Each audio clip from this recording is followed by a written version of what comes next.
Hello everyone, welcome to G centric. और thumbnail read कर लिया होगा आपने, और उस थंबनेल को मैंने दोबारा यहां पे लगाया है। क्यों? क्योंकि कई सारे स्टूडेंट ये सोच रहे होंगे कि सर कहीं बाय मिस्टेक एडिटर ने कुछ गड़बड़ तो नहीं कर दिया। गड़बड़ कुछ भी नहीं हुआ, एग्जैक्टली सही लिखा है। इसको मैं वापस दोबारा रीड करके बताता हूं कि गेट 2024 तो छोड़ो, 2025 तक चीजें नहीं भूलोगे। आप में से बहुत सारे लोग सोच रहे होंगे कि सर 2025 छोड़ो, 2024-25 तक जो अभी 6-7 सब्जेक्ट 8 सब्जेक्ट हो चुके हैं जुलाई अगस्त तक, वही याद नहीं रह रहे हैं। आप चीज़ें इतने लंबे समय तक कैसे याद रखवाओगे? तो इस वीडियो के एंड होते होते मैं एक ऐसी टेक्निक आपको बताऊंगा जिसको मैं बहुत सारे, जितना भी मैंने 35-36 सिटीज में पढ़ाया है, तकरीबन 8-9 सालों में बहुत सारे स्टूडेंट को बताया है। ट्राइड एंड टेस्टेड मेथड है, जिस मेथड को मैंने खुद ने अपनी प्रिपरेशन के दौरान एग्जीक्यूट किया था और उसके बेहतर रिजल्ट आए हैं। बहुत लंबे समय तक आप चीजों को याद रखोगे बिना किसी एफर्ट के, क्योंकि कई बार हमें चीजों को याद रखने के लिए हमारे दिमाग पर प्रेशर डालना पड़ता है। उस प्रेशर डालने में क्या होता है, दिमाग गर्म हो जाता है और हमारी इफिशियंसी डाउन हो जाती है। ठीक है, तो इसीलिए एक तरीका बताऊंगा इस वीडियो के एंड होते होते।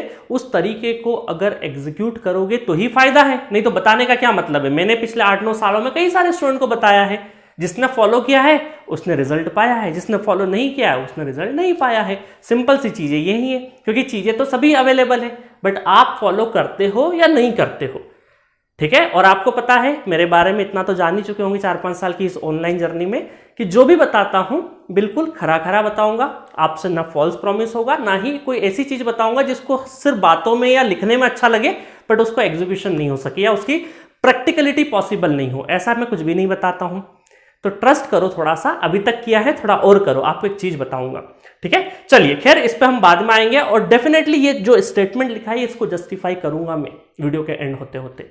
चलिए अब डिस्कशन स्टार्ट करते हैं। सबसे पहले मैं आपसे अगर पूछूं कि आपसे क्वेश्चन पूछता हूं कि जो गेट का पेपर होने वाला है फरवरी फर्स्ट वीक में, 180 मिनट का, 3 घंटे बोलते हैं जिसको हम लोग, तो उस 180 मिनट में ऐसा क्या करें? आप अपने आप से क्वेश्चन पूछिए। सपोज करिए मैं स्टूडेंट हूं आपकी जगह, आपके बिहाफ में अगर मैं अपने आप से क्वेश्चन पूछूं कि यार मैं ऐसा क्या करूं कि उस 3 घंटे में, उस 180 मिनट में मैं अपना बेस्ट परफॉर्म करके आऊं और बेस्ट रिजल्ट आए मेरा। जो मैंने जितनी मेहनत करी है उतना रिजल्ट आए मेरा, बेस्ट रैंक प्रोड्यूस करके आऊं मैं। ऐसा क्या करूं मैं? तो अगर मैं आपसे पूछूं कि स्टूडेंट्स आप बताइए कि ऐसा क्या करना चाहिए। अब आप में से बहुत सारे स्टूडेंट का, अब ये तो ऑनलाइन मोड है तो इसलिए आप जवाब नहीं दे सकते, बट इस तरह के जो क्वेश्चंस मैं पूछता हूं, पहले भी पूछे मैंने कई बार ऑफलाइन क्लासेस में, तो बहुत सारे स्टूडेंट का ये होता है कि सर गुड रिसोर्सेस, एक अच्छा रिसोर्सेस कलेक्ट कर लेंगे तो बहुत बढ़िया हो जाएगा। हाँ, ये पॉइंट वैलिड होता तब आज से 8-9 साल पहले आप तैयारी कर रहे होते। जब हम हमारे गेट की तैयारी करते थे तो हाँ, डेफिनेटली रिसोर्सेस मैटर करता था। जैसे हमारा कोई फ्रेंड अगर बहुत अच्छी कोचिंग जा रहा है तो कम से कम उसका ये एक हेडेक कम हो जाता था कि उसको रिसोर्सेस बेस्ट मिल रहा है। अब उसे खुद मेहनत करना है। जो थोड़े लोअर तबके की कोचिंग जाता था उसके पास थोड़े से रिसोर्सेस की कमी होती थी, उसे रिसोर्सेस पे भी काम करना होता था और खुद भी मेहनत करना होता था। ठीक है, तो कहीं ना कहीं 8-9 साल पहले जब गेट के एग्जाम होते थे तब रिसोर्सेस की वाकई डिफरेंस क्रिएट होता था। बट आज के दौर में सभी स्टूडेंट के पास इतने सारे वीडियोस, इतने सारे प्लेटफॉर्म, लगभग 19-20 सब एक जैसा ही पढ़ाते हैं, सब अपना बेस्ट डिलीवर करते हैं। तो कंटेंट के मामले में या रिसोर्सेस के मामले में मैं ये नहीं बोलूंगा कि इसकी वजह से आपका बेहतर रैंक आ सकता है, क्योंकि भाई रिसोर्सेस तो सभी एक जैसा ही पढ़ रहे हैं, तो वहां तो फाइट बची ही नहीं है। सब लगभग एक जैसा पढ़ के गेट एग्जाम में जा रहे हैं, बट फिर भी कुछ अच्छे लोगों का ही रैंक आ रहा है ना, कुछ ही स्टूडेंट का अच्छा रैंक आ रहा है, बाकी उसी रिसोर्सेज को पढ़ के कई सारे क्वालिफाई भी नहीं कर पा रहे हैं। तो इसका मतलब है कि रिसोर्सेज से तो काम नहीं चलेगा। चलिए सेकंड पे आते हैं। बहुत अच्छा डिस्कशन होगा इस वीडियो में, ध्यान से देखिएगा। सेकंड पॉइंट है कि क्या सर हम रिसोर्सेज के अलावा अगर पीवाईक्यू लगा लें सारे के सारे, तो क्या मैं बेहतर रैंक ले पाऊंगा? तो अगर आप पीवाईक्यू लगा रहे हो तो आपका भाई भी तो पीवाईक्यू लगा के जा रहा है गेट एग्जामिनेशन में। वो कौन सा चांस है मार्क्स पे क्वेश्चंस लगा के आ रहा है? तो पीवाईक्यू अगर आप सॉल्व कर रहे हो 20 साल के, 10 साल के, 15 साल के जो भी है, तो आपका कॉम्पिटिटर भी उतने ही पीवाईक्यू, तीनों ब्रांच के अगर कॉमन सब्जेक्ट है आपके अलग अलग ब्रांच में, तो वो भी करके जा रहा है। तो वहां पर भी डिफरेंशिएट क्रिएट नहीं हो रहा है। एक डिफरेंस तो क्रिएट करना पड़ेगा ना, कि क्या ऐसा आप यूनिक कर सकते हैं जिसकी वजह से आपका बेहतर रैंक आ पाए। तो पीवाईक्यू तो लगभग सभी लोग लगा के जा रहे होंगे। अब आप में से बहुत सारे स्टूडेंट ये सोच रहे होंगे कि सर क्या टेस्ट सीरीज लगा ले, 1 लगा ले, 2 लगा ले, 3 लगा ले। तो आज की तारीख में टेस्ट सीरीज भी डिस्काउंटेड प्राइस पे बहुत सस्ते में अवेलेबल है और बहुत सारे टेस्ट अवेलेबल है। आप गूगल पे करेंगे टेस्ट सीरीज फॉर गेट तो जमाने भर की टेस्ट सीरीज आ जाएगी। तो क्या नंबर ऑफ टेस्ट सीरीज ज्यादा देने से अच्छा रैंक आ जाएगा? तो ये आधा स्टेटमेंट है। हाँ, अच्छा रैंक की पॉसिबिलिटी जरूर बनती है, बट उसी की वजह से अच्छा रैंक आएगा जरूरी नहीं है। तो नंबर ऑफ टेस्ट सीरीज ज्यादा लगाने से, या हम ऐसा बोल सकते हैं कि number of test series is proportional to get good score, तो ऐसा भी बिल्कुल नहीं है। क्योंकि बहुत सारे मैं स्टूडेंट ऐसे भी जानता हूं जिन्होंने मल्टीपल टेस्ट सीरीज ज्वाइन करी बट क्वालिफाई भी नहीं कर पाए, उस एग्जाम प्रेशर में अपना कॉन्सेप्ट का एग्जीक्यूशन ही नहीं कर पाए। और कुछ ऐसे स्टूडेंट को भी जानता हूं जिन्होंने एक टेस्ट सीरीज बहुत अच्छे से लगाई ताकि वर्चुअल कैलसी का प्रैक्टिस हो सके और उसको बहुत अच्छे से एनालाइज किया और उसी बेसिस पर अच्छा रैंक लेके भी आ गए। तो दोनों ही सिनेरियो है। तो हमारे पास जो 3 पॉइंट है, गुड रिसोर्सेस, PYQ और हमारा कौन सा टेस्ट सीरीज, इन 3 सेगमेंट पे तो लगभग सारे कैंडिडेट जो भी आपके कॉम्पिटिटर लोग होंगे वो 3 घंटे में ये 3 चीज तो लगभग सबके पास होगी जो अच्छी तैयारी करके गया है। तो अब ऐसा क्या और डिफरेंशिएट कर सकते हैं हम लोग, हमारे अंदर ऐसा कुछ चीज कर सकते हैं जिसकी वजह से हम थोड़ा सा यूनिक परफॉर्म कर पाए। तो चौथा पॉइंट आता है जिसको हर स्टूडेंट अपने नजरिए से करता है। वहां पर मोनोपोली नहीं है कि ये वाला चीज है तो इसी को सब लोग फॉलो कर रहे हैं। PYQ है तो लगभग PYQ सभी कर रहे हैं, गुड रिसोर्सेस है तो वो भी सब है, टेस्ट सीरीज है तो वो भी सब कर रहे हैं। बट एक ऐसी चीज है जिसको सभी लोग अलग अलग तरीके से कर रहे हैं, जिसका नाम है रिवीजन। क्या नाम है उसका? रिवीजन। ये वीडियो भी मैंने इसलिए बनाया है क्योंकि बहुत सारे स्टूडेंट पिछले 10 दिनों से मेरे पास 8 से 10 कॉल ऐसे आ चुके हैं जिनको मुझे आधे घंटे फोन कॉल पे काउंसलिंग करना पड़ा। और लगभग से ज्यादातर स्टूडेंट का एक ही प्रॉब्लम था कि सर अब हम जितना भी कंटेंट पढ़ चुके हैं, 6-7 सब्जेक्ट 8 सब्जेक्ट पढ़ चुके, 2-3 सब्जेक्ट हमारे बाकी हैं, तो वो जो पिछला पढ़ा है ना वो याद नहीं रह रहा है। फिर हम लेके बैठते हैं पूरे सब्जेक्ट को, उसको जब करने लगते हैं फिर लगता है कि यार वो वाला सब्जेक्ट भूल गए, कहीं वो तो नहीं याद आ रहा है, वो भी नहीं याद आ रहा है, और ऐसे में हमें डर लग रहा है। तो इस रिवीजन वाली चीज पे आएंगे और इसको अलग अलग लोग किस तरीके से एग्जीक्यूट करते हैं इस पे भी आऊंगा मैं। रिवीजन पे जाने से पहले मैं आप भी मुझसे इस चीज पे एग्री करेंगे कि क्या मैं ऐसा बोल सकता हूं कि गेट के उस 3 घंटे में जिसको क्विक तरीके से उसके सामने क्वेश्चन आया, उस क्वेश्चन को देखने के बाद तुरंत उसका दिमाग में उससे रिलेटेड कॉन्सेप्ट प्लस उससे रिलेटेड फॉर्मूला याद रहे, और देन उस फॉर्मूले को याद आने के बाद उसके दिमाग ने जब उसको क्लिक किया कि हाँ ये फॉर्मूला लगेगा, उसके बाद उसने एग्जीक्यूट कर दिया थोड़े से कम टाइम में कंपैरेटिवली और अच्छे क्वेश्चन का सिलेक्शन कर लिया, तो क्या उसका रैंक आ जाएगा? बिल्कुल आ जाएगा। तो इसका मतलब है कि गेट के उस 3 घंटे में यह मैटर करता है कि कितना जल्दी आपके दिमाग में उस क्वेश्चन से रिलेटेड कॉन्सेप्ट प्लस फॉर्मूला आए, और सिर्फ आए नहीं, उसको एग्जीक्यूट भी करे कम टाइम में। यही बात है और यही करना है आपको, तभी आपका बेहतर रैंक आएगा। तो सिंपल सी बात तो यही है कि उस 3 घंटे में आपको जल्दी से कॉन्सेप्ट आपके दिमाग से बाहर निकले और तुरंत आपका हाथ उस पे चले और आप आंसर सही लेके आए। कैलकुलेशन मिस्टेक नहीं मिस्टेक ये सब टेस्ट सीरीज से परफॉर्म हो जाएगी। कॉन्सेप्ट कैसे याद आएगा वो हम रिसोर्सेज जो गेट के रिसोर्सेज है उससे आ जाएगा, बट अल्टीमेटली याद भी तो आना चाहिए, क्योंकि पढ़ के तो भाई एक क्लास में अगर 400 स्टूडेंट बैठे हैं तो 400 के 400 स्टूडेंट सेम परफॉर्म तो नहीं करते ना, टीचर तो वही है भाई। आज हम भी हमारे जी सेंटर प्लेटफॉर्म से इतने सारे स्टूडेंट पढ़ते हैं, बट रैंक तो कुछ ही का आता है, कुछ क्वालिफाई भी नहीं कर पाते। तो क्या हमारा कंटेंट उसके लिए जिम्मेदार है कि नहीं आपने सर गलत पढ़ा दिया, आपने अच्छा पढ़ा दिया सर हमारा रैंक आ गया, तो भाई उसका नहीं आ रहा तुम्हारा आ रहा है? इसका मतलब कहीं ना कहीं हमारे एग्जीक्यूशन में या प्रोसेस में कहीं ना कहीं कमी है, क्योंकि हम उस 3 घंटे के लिए रेडी नहीं कर पा रहे हमारे दिमाग को, हम हमारे माइंड को ट्रेंड नहीं कर पा रहे उस 3 घंटे के लिए। क्योंकि सच्चाई तो यही है कि उस 3 घंटे में किसको कितना याद है और याद होने के बाद वो किस तरीके से उसको एग्जीक्यूट करता है। अब याद कैसे रहेगा सर इतना सारा चीज और जल्दी से याद आ भी गया तो पता चले किसी कॉन्सेप्ट का फॉर्मूला याद ही नहीं आ रहा, आप सोचे जा रहे हो 5 मिनट तक और दिख ही नहीं रहा, धुंधली यादें दिख रही है। तो ऐसा भी नहीं हो, क्विकली आए। तो अब मैं आपको कुछ एक्सरसाइज करवाता हूं थोड़ी सी, उससे आपको थोड़ा सा क्लियरिटी आएगी। देखो मैं एक चीज पूछता हूं आपसे थोड़ी देर के लिए, है ना, मुझे एक चीज बताना, सिंपल से क्वेश्चन है, बहुत ही सिंपल रखेंगे चीजों को, कॉम्प्लेक्स में वैसे भी नहीं करता हूं। 2 इंटू 2 4। आपके दिमाग ने 2 इंटू 2 क्या होगा 4 होगा ये सोचने में बहुत ही मिली सेकेंड टाइम लगाया आपने, बहुत ही कम टाइम में आपने तुरंत बोल दिया। अब मैं आपसे बोलूं 9 इंटू 3 तो भी आप क्या करेंगे, बहुत जल्दी क्विक रिस्पॉन्स कर देंगे। सर 9 दूनी 9 का टेबल तो हमें याद है, 9 एकम 9, 9 दूना 18, 9 तिया 27, है ना, आपने 36 लिख दिया तो यहां पे तो आएगा 27, हमें टेबल याद है बड़ी अच्छे से। अब मैं पूछूं कि अगर 19 इंटू 5 करना हो तो थोड़ा सा दिमाग थोड़ा सा टाइम लेता है। मैं थोड़ा सा और जाऊं 20 के ऊपर जाऊं, 20 के ऊपर जाता हूं, मान लीजिए 26 इंटू 7, तब तो हम वापस मल्टीप्लाई करने लग गए कि सर हमने तो बचपन में ही टेबल 10 तक बड़ी मुश्किल से याद हुई थी, अब 26 का टेबल थोड़ी याद है। तो बिल्कुल याद नहीं है, क्योंकि देखो ऐसा क्यों हो रहा है, एक जनरल टेंडेंसी समझिए यहां से कि हमने 1 से लगा के 10 का जो टेबल है वो बहुत अच्छे से याद किया था, बहुत ज्यादा टाइम दिया था, इसलिए लंबे समय तक हमें 1 से 10 के जो भी मल्टीप्लिकेशन होते हैं वो जल्दी से याद हो जाते हैं या जल्दी से याद आ जाते हैं। अब आप बोलोगे सर ये तो सिंपल होते इसलिए याद हो जाते हैं, नहीं, सिंपल होते कई सारे स्टूडेंट चूक जाते हैं इस वाले टेबल में, जिसका प्रैक्टिस उन दिनों अच्छा नहीं रहा होगा, है ना।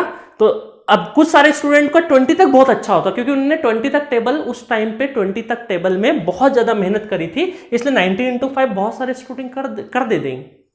तो इसका मतलब क्या है कि उन स्टूडेंट ने अपनी प्राइमरी शिक्षा जब ली थी, जब टेबल याद रटे थे या टेबल याद करे थे, तो उन्होंने 20 तक का टेबल बहुत लंबे टाइम तक याद किया था, बहुत अच्छे से याद किया था, इसलिए उन्हें आज लंबे समय तक उन टेबल्स को याद करने में आसानी होती है।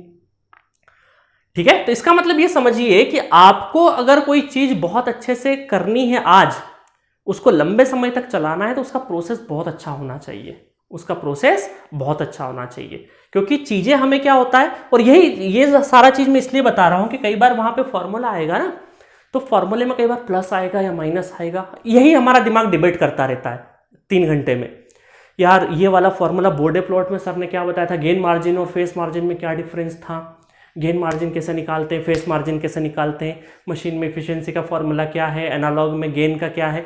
तो ये सारे क्वेश्चंस उस टाइम पे कहीं प्लस लगाना है या नहीं लगाना, नेगेटिव फीडबैक पॉजिटिव फीडबैक क्या है, इसमें प्लस लगाए माइनस लगाए, तो कई सारे फॉर्मूले जब आप पढ़ते हो तब तो ध्यान नहीं जाता, जब वहां पे क्वेश्चन करने लग जाते हो तो एग्जाम प्रेशर में कई बार आपको आती हुई चीजों पे कॉन्फिडेंस नहीं आता है। ठीक है, चलिए अब मैं बताता हूं कि मैंने उन स्टूडेंट से पूछा जिनके फोन कॉल आए कि भाई आपने रिवीजन कैसे किया, है ना। तो एक स्टूडेंट का फोन आता है, मैं एग्जांपल से समझाता ताकि आप अच्छे से कनेक्ट कर पाओगे। वो स्टूडेंट बोला कि सर 7 सब्जेक्ट मैंने कर लिया है, मेरा पावर सिस्टम, पावर इलेक्ट्रॉनिक्स और I think analog electronics 3 subject बताए जो मेरे बचे हैं, बाकी मैंने तकरीबन 7-8 सब्जेक्ट मैंने बहुत अच्छे से कर लिए। अब 7-8 सब्जेक्ट उसने बहुत अच्छे से कर लिया। अब मैंने पूछा उससे कि आपने पिछला रिवीजन कब किया, तो उसने बोला कि सर सिग्नल एंड सिस्टम का मैंने रिवीजन किया था। मैंने कब किया था, बोले सर 1 महीने पहले किया था मैंने सिग्नल एंड सिस्टम का रिवीजन। मैंने कैसे किया था, बोले सर 5 दिन मैंने सिग्नल एंड सिस्टम को पूरी तरीके से खत्म कर दिया था, बड़ा मजा आया, बहुत अच्छा फील हुआ, मैंने कर दिया। मैंने अच्छा उसके पहले कौन सा सब्जेक्ट रिवाइज किया था आपने, वो बोला कि सर उसके पहले मैंने नेटवर्क थ्योरी किया था। मैंने नेटवर्क थ्योरी कैसे किया था, बोले सर ऐसे ही 10 दिन लग गए थे सर मुझे नेटवर्क थ्योरी करने में। तो नेटवर्क थ्योरी को मैंने 10 दिन तक रिवीजन किया बहुत अच्छे से। मैंने उस बीच में कोई दूसरा सब्जेक्ट आपने रिवाइज किया, बोले नहीं सर नेटवर्क थ्योरी कर रहा था तो मैंने सतत 10 दिन नेटवर्क थ्योरी का रिवीजन किया, बहुत अच्छे से सारे न्यूमेरिकल लगाए तो मजा आ गया। अब मैंने उस स्टूडेंट से पूछा कि एक बात बताओ मुझे, अगर आपने 10 दिन नेटवर्क थ्योरी का रिवीजन किया, 7-8 सब्जेक्ट हो चुके हैं, ऐसे करते करते करते करते सारे सब्जेक्ट का नंबर आएगा तो वापस नेटवर्क थ्योरी का नंबर आने में तो काफी टाइम लग जाएगा, तकरीबन 2-2.5 महीने का आसपास समय लग जाएगा। अगर आप 8-9 दिन भी एवरेज एक सब्जेक्ट को माने या 6 मान लीजिए, 7 मान लीजिए, तो वापस उस सब्जेक्ट का नंबर आने में 2-2.5 महीने हो जाएंगे। और उस 2-2.5 महीने के बाद जब वो वापस सब्जेक्ट आप पढ़ेंगे तब वो रिवीजन नहीं हो रहा है, आप वापस से पढ़ाई करोगे, वापस 10 दिन लगेगा क्योंकि चीजें वापस से धुंधली हो चुकी है। ये तरीका बिल्कुल भी सही नहीं है मेरे अकॉर्डिंग। आप में से मैं डिस्क्लेमर लगा सकता हूं कि भाई जरूरी नहीं है, बहुत सारे लोगों का दिमाग चलता है कि हाँ ब्रेन एक्स्ट्रा ऑर्डिनरी है, बट मैं एवरेज स्टूडेंट की बात कर रहा हूं क्योंकि गेट एग्जाम देने वाले स्टूडेंट एक एवरेज माइंड होता है। ठीक है तो वही बात करूंगा मैं। 2 मिनट पानी पी लिया जाए। चलिए, तो मैं बता रहा हूं कि वापस उस सब्जेक्ट का नंबर जो है वो 2-2.5 महीने बाद अगर आता है तो चीजें वापस धुंधली हो जाएगी। आपको ये गलती नहीं करना है, क्योंकि बहुत सारे स्टूडेंट इस तरह की कॉमन मिस्टेक करते हैं। अब जुलाई अगस्त सितंबर के टाइम पे मैं कॉमन मिस्टेक बता देता हूं क्या क्या सोचते हैं। एक स्टूडेंट ये सोचता है कि मैं पहले पूरा सिलेबस कंप्लीट कर लेता हूं सितंबर अक्टूबर तक और उसके बाद रिवीजन करूंगा। एक ये गलती हो जाती है। एक स्टूडेंट ये सोचता है बाहर में जाए रिवीजन, पहले नया नया सब्जेक्ट पढ़ते जाए उसके बाद में रिवीजन करूंगा। वो तुरंत नए सब्जेक्ट पढ़ने में चक्कर में पुराने सब्जेक्ट को बिल्कुल भी ध्यान नहीं देता है। तीसरा स्टूडेंट ये गलती करता है कि यार ठीक है मैं रिवीजन करूंगा, है ना, कि सर ने बताया था रिवीजन भी जरूरी है, बट वो रिवीजन क्या करता है, वो सोचता है कि यार एक सब्जेक्ट को उठाऊं, मजा नहीं आ रहा है, वो इमोशनल हो जाता है कि यार थोड़े 2-4 कॉन्सेप्ट नहीं बन रहे हैं, तो वो पूरा सब्जेक्ट उठा लेता है और उस पूरे सब्जेक्ट को 10-15 दिन तक खत्म करने की कोशिश करता है। ये भी नहीं करना है, आपको ये गड़बड़ी नहीं करना है। पहली चीज, अब देखो, अब मैं ये बात कर रहा हूं उन स्टूडेंट के लिए तकरीबन अब सब अगर आपका मैं स्टडी टाइम एक एवरेज स्टडी टाइम लूं तो 7 आवर्स का स्टडी टाइम होगा आप सबका, चाहे वो कॉलेज जा रहे हो चाहे नहीं जा रहे हो। अगर मैं मान लें ज्यादा हो तो बहुत अच्छी बात है, आप उसके हिसाब से जैसा मैं डिवीजन करूंगा वैसा डिवाइड कर लेना आप अपने स्टडी टाइम को। मैं एक एवरेज स्टूडेंट का स्टडी टाइम बता रहा हूं कि 7 आवर्स अगर वो प्रतिदिन पढ़ता है तो इस 7 आवर्स को उसको क्या करना चाहिए। टेक्निक है ना, वो नायाब टेक्निक के 24 क्या 50 तक कॉन्सेप्ट नहीं बोले, गारंटी इस टेक्निक को यूज जरूर करना। चलो अब एग्जांपल समझते हैं। 7 घंटे के टाइम को हम 2 हिस्सों में डिवाइड करेंगे, ठीक है। इन 2 हिस्सों में क्या किया मैंने, 3.5 घंटे इधर रखा,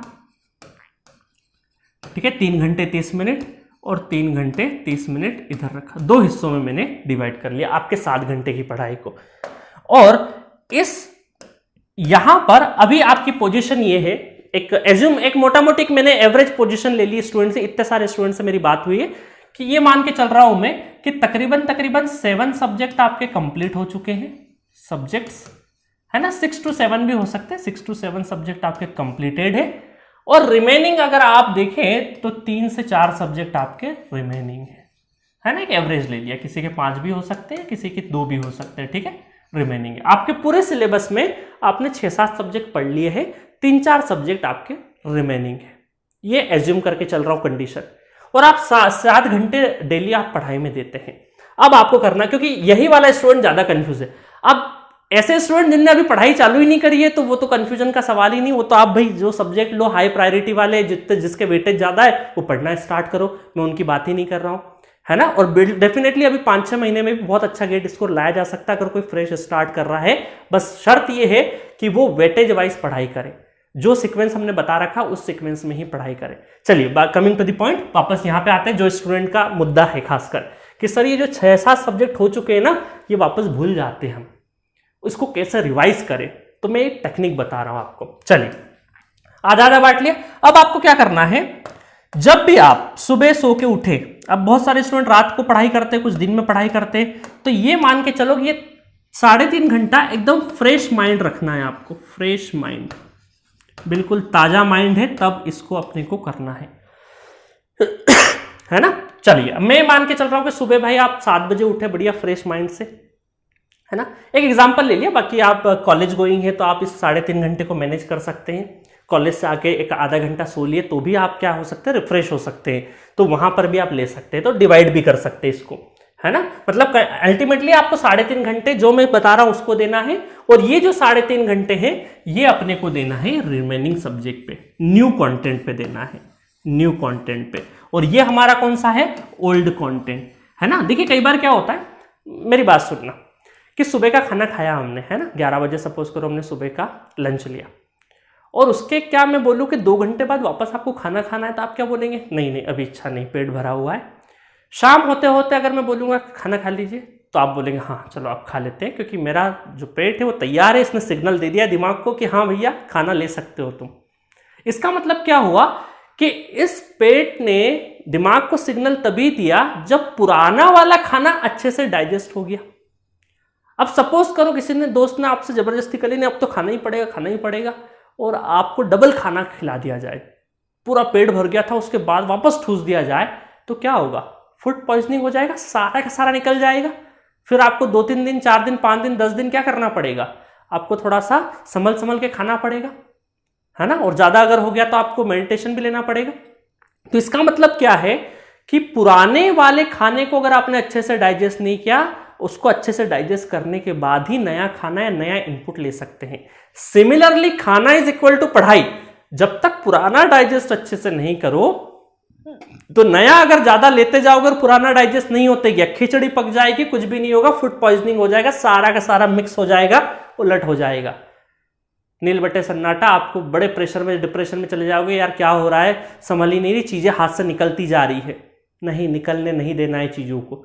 मैं आपको बता रहा हूं कि ओल्ड को कैसे डाइजेस्ट करना है और नए को कैसे खाना है, उसका साइमल्टेनियस तरीका बता रहा हूं। ठीक है, चलिए अब इसको क्या करेंगे, हम इस 3.5 घंटे को फिर डिवाइड करेंगे हम लोग अलग अलग हिस्सों में, है ना, 30 मिनट ईच। तो 7 सेक्शन हो जाएंगे, 1 2 3 4 5 6 और 7, है ना। 30 मिनट का स्लॉट मैंने बांट दिया है, 30 मिनट, है ना, 37 हो गया, 1 2 3 4 5 6 7, 30 मिनट में हमने डिवाइड कर दिया। अब क्या करना है, देखिए, रात को जब आप सोने गए, है ना, सुबह उठ के पढ़ाई करना है अपने को, आज एक कॉपी पेन लेना है ना, डायरी मेंटेन रखना, पेज नंबर 1।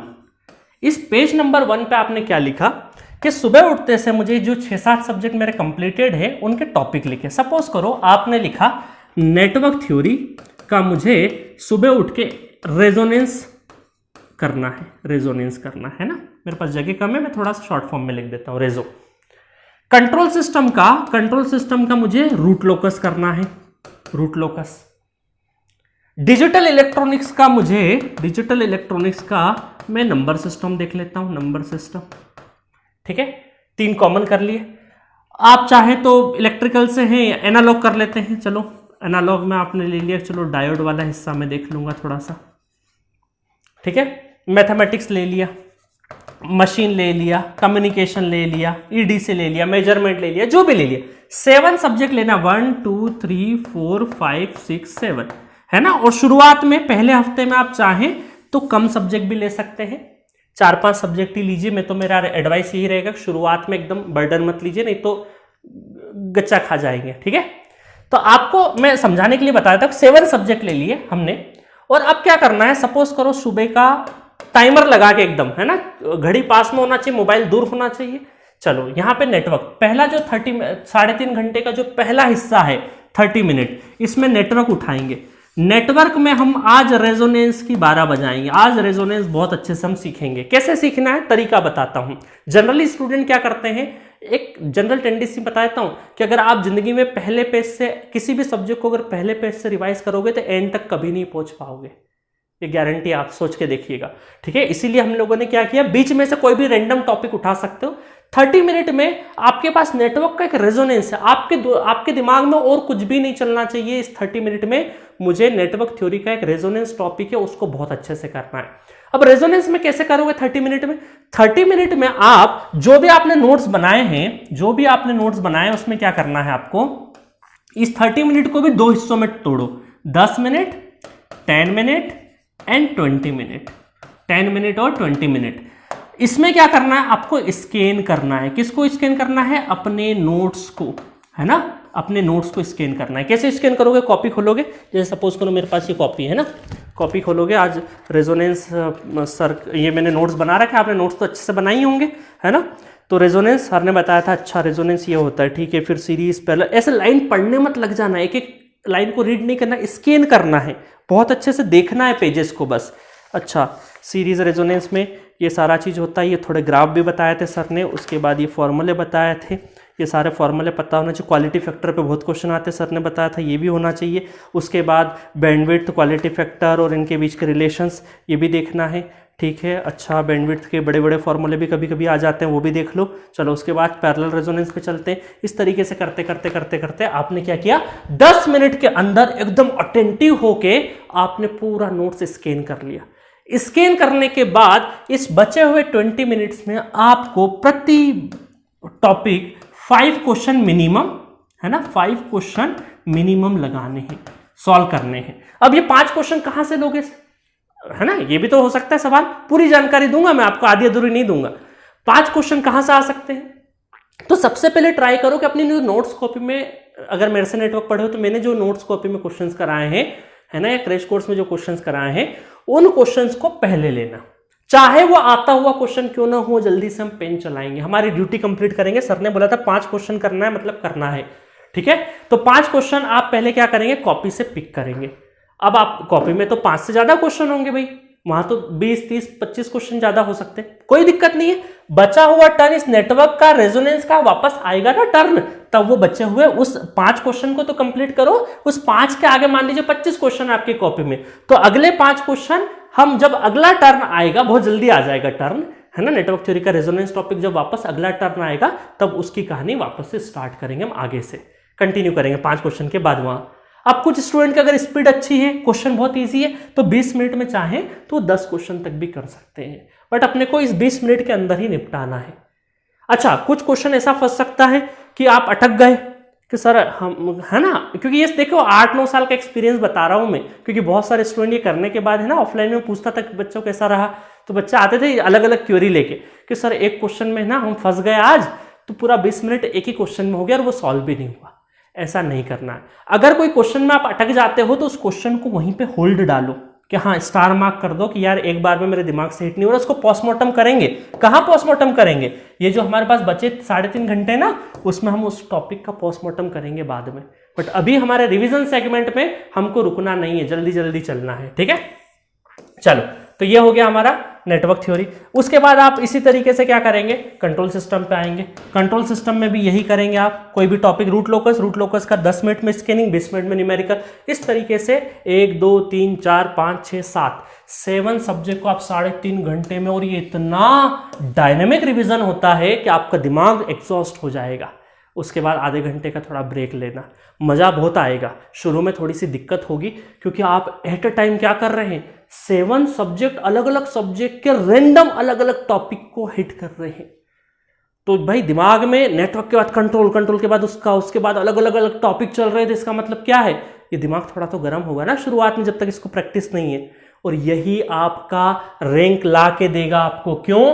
क्योंकि एग्जामिनेशन हॉल में गोली की तरह जब क्वेश्चंस आएंगे आपके सामने, इस सब्जेक्ट के बाद ये, इसके बाद ये, इसके बाद ये, अलग अलग सब्जेक्ट के अलग अलग टॉपिक से, तो आपका ब्रेन गर्म नहीं होगा, क्योंकि आपने आपके दिमाग को आपने पहले से ही इस तरीके से ट्रेंड किया है कि एग्जामिनेशन में मल्टीपल सब्जेक्ट के मल्टीपल टॉपिक जो कि आएंगे ही आएंगे, वो जब आपके दिमाग के सामने आएंगे, आपकी आंखों के सामने आएंगे, तो आपके ब्रेन का कॉन्सेप्ट निकलने में टाइम नहीं लगेगा और आपका दिमाग 3 घंटे तक एक जैसा चलेगा।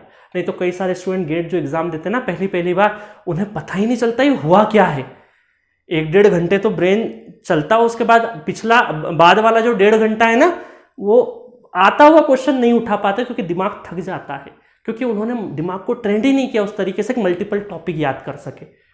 ठीक है, तो ये आपको रिवीजन टेक्निक। अच्छा, ये करते करते एक चीज और होगी, आप कंट्रोल सिस्टम का रूट लोकस पढ़ रहे हैं तो आपको कई बार मन करेगा कि यार सर क्या बूंद बूंद में रिवीजन करवा रहे, छोड़ो ये, तो मैं क्या करूं, 3.5 घंटे में एक ही सब्जेक्ट लेता हूं, उसको ही पूरा रिवाइज कर देता हूं।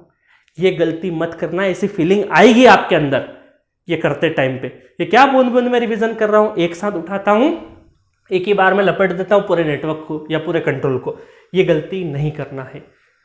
धीरे रिवीजन, है ना, दोबारा रिवीजन, है ना, री हटा दो, रिवीजन हटा दो, उसको बार बार देखना है। जितना दिन देखोगे उतनी बार याद रहेगा। अब देखो अगले दिन क्या होगा, अगले दिन आप उस नेटवर्क में से रेजोनेंस हो जाएगा रेजोनेंस हो गया, थ्योरम हो गया, तो हर एक सब्जेक्ट में तकरीबन 10, 12, 13 टॉपिक होते हैं, है ना, सब टॉपिक। तो 10-12 दिन बाद वापस से रेजोनेंस रिपीट करेगा। तो अल्टीमेटली आप हर एक सब्जेक्ट को हर एक दिन पढ़ रहे हो। और देखो, जब भी हम, ये भी सच्चाई है कि जब भी हम नेटवर्क की कॉपी या कंट्रोल की कॉपी या उनको जब उठाते हैं ना, तो नजर तो हमारी दूसरे टॉपिक पे थोड़ी सी पढ़ी जाती है। तो कहीं ना कहीं आपके ब्रेन में, आप भले ही चाहे दूसरे टॉपिक सिर्फ रेजोनेंस पढ़ रहे हो, बट रेजोनेंस के अलावा भाई उसमें एसी के भी तो कॉन्सेप्ट है, वो भी रिवाइज हो रहे हैं आपके। और रेजोनेंस पढ़ते पढ़ते बैक ऑफ माइंड में आपने अगर नेटवर्क की कॉपी उठाई है तो आपके बहुत सारे टॉपिक सबकॉन्शियस माइंड में चल रहे होते हैं, आपको पता नहीं, बट वो ऑटोमेटिक रिवीजन होते रहते हैं। ये बहुत ही पावरफुल टूल है, क्योंकि मैं इस टूल को बहुत यूज किया था।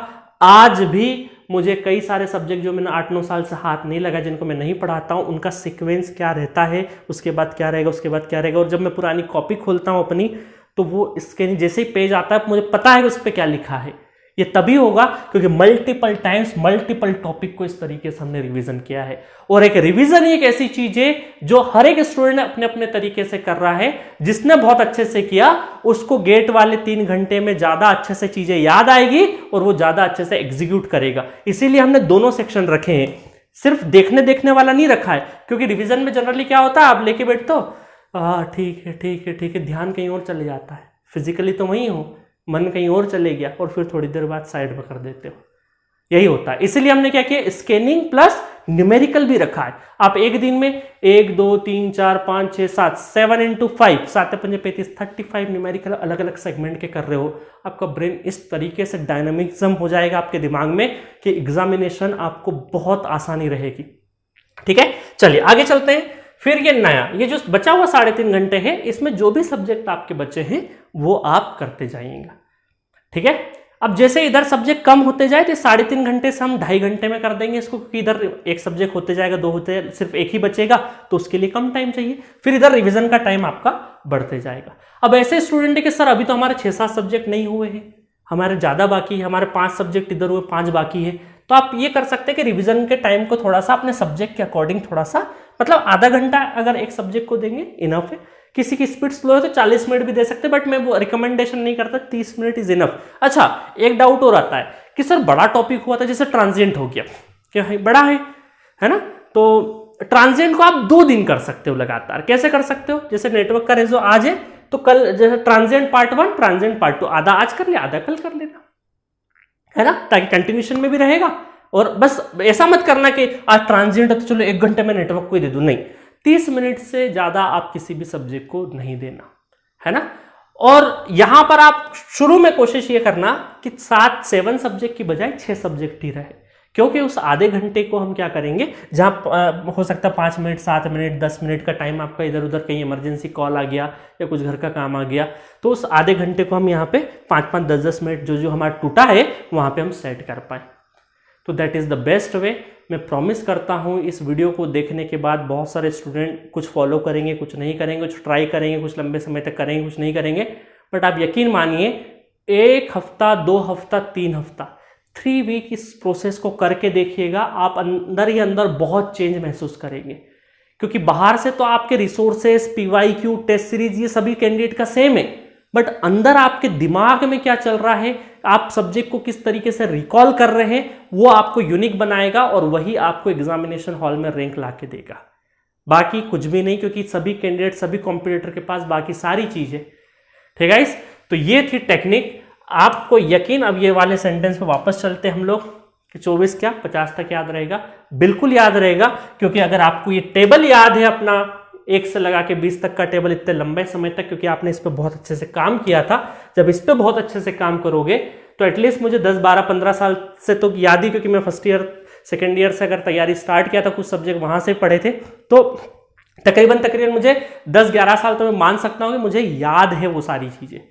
तो डेफिनेटली आपको भी याद रहेगी, क्योंकि अब आपके पास रिसोर्सेज भी बहुत अच्छे हैं। अगर कोई हमारे टाइम पे ये होता था, हम फिजिकल कोई क्लास जा रहे हैं, किसी फैकल्टी ने कॉन्सेप्ट समझा दिया, तो जो कॉपी में हमने उतनी देर में जो नोट किया है ना, बस वही है हमारे पास। उसके बाद ना फैकल्टी से कांटेक्ट होता है ना कुछ नहीं। आज की तारीख में आप एक फैकल्टी का कुछ समझ नहीं आ रहा तो वापस रिवाइंड कर करके देख सकते हो कि क्या बोलना चाह रहा है ना। तो रिसोर्सेज बहुत है, आप लंबे समय तक इस टेक्निक से आपके सब्जेक्ट को याद रखोगे, गारंटी है। अब जो फॉलो करेगा उसका रिजल्ट आएगा, जो नहीं करेगा नहीं आएगा। रिस्क भी बहुत है, क्योंकि आसान नहीं है ना, बता देता हूं। क्योंकि बहुत सारे स्टूडेंट सोचेंगे चलो ये बूंद बूंद में कहाँ रिवाइज करूँ, एक ही साथ कर दूं, नहीं, ये नहीं करना है। ठीक है, समझ गए। इस टेक्निक को यूज करिएगा। मेरे जितने भी स्टूडेंट हैं जीसेंट्रिक के, जो मुझे 10-20 दिन से बहुत परेशान हो रहे थे, वो लोग कि सर चीज़ें कैसे याद रखें, जब मैं उनसे पूछ रहा था तो मैंने बोला कि यार आप तो बहुत गलत तरीके से रिवाइज कर रहे हो। आपको रोज रात को एक कागज पे लिखना है और डन करना है रात को सोते समय। अगले दिन का पहले से प्लान बना लो, अच्छा ये सब्जेक्ट है, ये कल हम रिवाइज करेंगे बहुत अच्छे से, है ना, इस तरीके से करना। और मुझे बताना फिर कैसा लगे जी सेंटर के आपके चैट बॉक्स पे, और कोई भी सजेशन हो आपकी तरफ से, या फिर सजेशन तो नहीं बोलूंगा मैं, क्वेरी हो, क्योंकि सजेशन तो क्या ही देंगे, आप अभी कष्ट की पोजीशन में कि सर सारी चीजें भूल रहे, आपको और भी कोई इस तरह की गाइडेंस रिलेटेड, या कोई किसी का जॉब हो सकता है, किसी का अलग सिचुएशन हो सकता है, तो मैंने लगभग मोटा मोटी बता दिया है। और भी कोई चीज पूछना हो आपको तो जी सेंटर के आपके चैट बॉक्स पे पूछ सकते हैं। अच्छा, ड्यूरिंग ये रिवीजन करते टाइम पे ये मैंने जो बताया, इसमें भी कोई कंफ्यूजन हो तो भी वापस अपना ऑडियो मैसेज वहां पे ड्रॉप कर सकते हैं जी सेंटर के आपके चैट बॉक्स पे। और 6 मंथ का कोर्स हमारा अवेलेबल है तीनों ब्रांचेस में, इलेक्ट्रिकल, ईसी, इंस्ट्रूमेंटेशन में फुल कोर्स 6 मंथ का अप टू गेट एग्जाम, तो वो आप एक्सप्लोर कर सकते हैं। उसमें तकरीबन 3,500 क्वेश्चंस कराए हैं, जो कि किसी भी गेट में अच्छा रैंक लाने के लिए इनफ कंटेंट होता है। ठीक है, तो मिलेंगे नेक्स्ट टाइम नेक्स्ट किसी इंपॉर्टेंट वीडियो के साथ। Okay, thank you.